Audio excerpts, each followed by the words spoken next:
လေကြောင်းမကောင်းတာကြောင့်မနာပဲဆက်ဆိုနေနောက်နှစ်လောက်ဖေးစူနိုင်တော့မေဆိုတဲ့ Anonymous မင်္ဂလာပါပရိသတ်ကြီးမြန်မာတန်စင်ချစ်တဲ့သူတွေကြားမှာအားပေးမှုတွေတခဲနဲ့ရရှိထားသူကတော့အဆိုတော် Anonymous ပဲဖြစ်ပါတယ်။အောင်တော်လာမင်းကြီးတစ်ချက်နဲ့ဂီတလောကကိုစတင်ဝင်ရောက်လာခဲ့တဲ့ Anonymous ဟာအခုချိန်မှာတော့နုပညာလောကမှာနေရာတစ်ခုကိုခိုင်မာရှက်တည်ထားနိုင်ပြီလေဖြစ်ပါတယ်။ Anonymous ဟာသူ့ကိုချစ်ခင်အားပေးကြတဲ့ fan အင်အားတောက်တင်လင်းရှိလာသလိုဂီတလောကကိုလည်းပုံမတွင်ကျအောင်လုပ်လာနိုင်ခဲ့ပါတယ်။အရှင်ကလည်းပျောက်နေရကရုတ်တရက်လက်ထပ်လိုက်လို့ပရိသတ်တွေအံ့ဩခဲ့ရပြီးသတင်းကြရာကထက်ပြီးတော့ကွာရှင်းသတင်းထွက်ပေါ်လာတာကြောင့်ရင်းနှီးသူများကအစားအံ့အားသီးခဲ့တဲ့အထိဖြစ်ခဲ့ရပါတယ်။ဒီလိုပရိသတ်ကိုအံ့ဩစရာတွေအမြဲလုပ်တတ်တဲ့ Anonymous ဟာအခုလဲသူကျမ်းမာရေးအကြောင်းပြပြီးတော့ပရိသတ်တွေကိုအံ့အားသီးစေခဲ့ပါတယ်။အဲ့ဒါကတော့ကြိုးကြိုးစားစားနဲ့ကိုယ့်ရဲ့ဝါသနာအိမ်မက်ကိုအကောင့်ထဲပို့နေတဲ့ Anonymous မှာလူမှုရေးပြဿနာတွေပြီးကျမ်းမာရေးပြဿနာတွေကပါထပ်တိုးလာတယ်လို့ရှင်းဖွင့်လာခဲ့လို့ပါ။အရှင်ကလူမှုရေးရှုပ်ရှင်ကိစ္စတွေပြီးဆုံးသွားတဲ့ Anonymous ဟာအခုချိန်မှာတော့ကျမ်းမာရေးကိစ္စ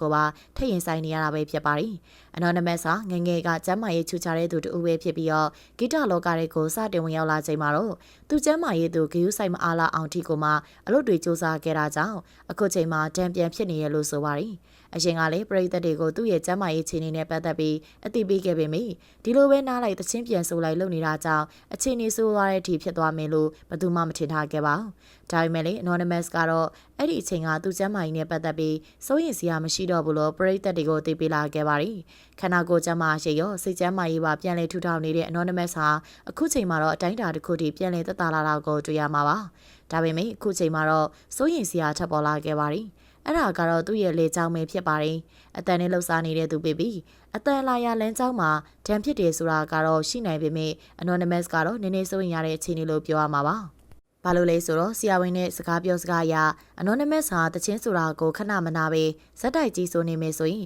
နောက်တနေ့လောက်ထိပဲအတန်ကခံတော့မှဖြစ်တာကြောင့်ဖြစ်ပါတယ်။ဒီလိုဖြစ်ရတာကလေအရှင်ကနေမကောင်းတာတောင်သိချမနာပဲတချင်းတွေကိုဇက်တိုက်ဆိုကြရလို့ပဲဖြစ်ပါတယ်။ Anonymous ကိုယ်တိုင်ကလည်းဝါသနာရတချင်းမင်းဆိုခြင်းနေရကြောင်းအမြဲလိုတချင်းနဲ့လူအဆက်မပြတ်ပဲနေနောက်ဆုံးအတန်နေနာအတန်နေထိတဲ့ဒီကိုမှဖြစ်ခဲ့ရတာပါ။ဒါကြောင့် Anonymous လေခုချိန်မှာတော့လေချောင်းကျမကြီးကိုတေချာပြက်ကူးဆိုင်တဲ့အနေနဲ့တချင်းဆိုတာတွေကိုခစ်တာနားထားတော့မှဖြစ်ပြီးသူ့ရဲ့ဖျော်ဖြေပွဲတွေကိုပါရပ်တန့်သွားအောင်မှာပဲဖြစ်ပါတယ်။တချင်းဆိုပြီးပရိသတ်တွေကိုဖျော်ဖြေပေးနေရတာကြိုက်တဲ့ Anonymous တွေကတော့ဒါကတကယ်ကိုခက်ခဲတယ်လို့ဆိုရမှာပါ။ဒါပေမဲ့လေခုချိန်မနာရင်နောက်နှစ်လောက်အတန်ပြက်စီးတဲ့အထိအနေရများနိုင်တာကြောင့်အခုလိုလုပ်တာကအကောင်းဆုံးဖြစ်မှာပါ။မစိုးရင်ရပေမဲ့ဂီယိုဆိုင်နိုင်ရမယ့်ခြေနေနဲ့ကြုံရတယ်ဆိုလဲမမှားပါဘူးနော်။ပရိသတ်တွေကိုချစ်တဲ့ Anonymous ကတော့သူ့အနေနဲ့တချင်းဆိုတာကိုခိတ္တနားထားရင်တောင်မှပရိသတ်တွေကိုဆက်သွယ်မပြတ်အောင် TikTok တို့ Facebook တို့မှာအမြဲရှိနေပေးမယ်လို့ဆိုပါတယ်။အဲ့ဒါပြင်အရှင်ကလှုပ်ထားတဲ့သစန်းလေးတွေပါထပ်ထွက်ပေးမယ်ဆိုတဲ့အကြောင်း Anonymous fan တွေအတွက်တော့ဖြည့်သိမ်းစရာရခဲ့တယ်လို့ဆိုရမှာပါ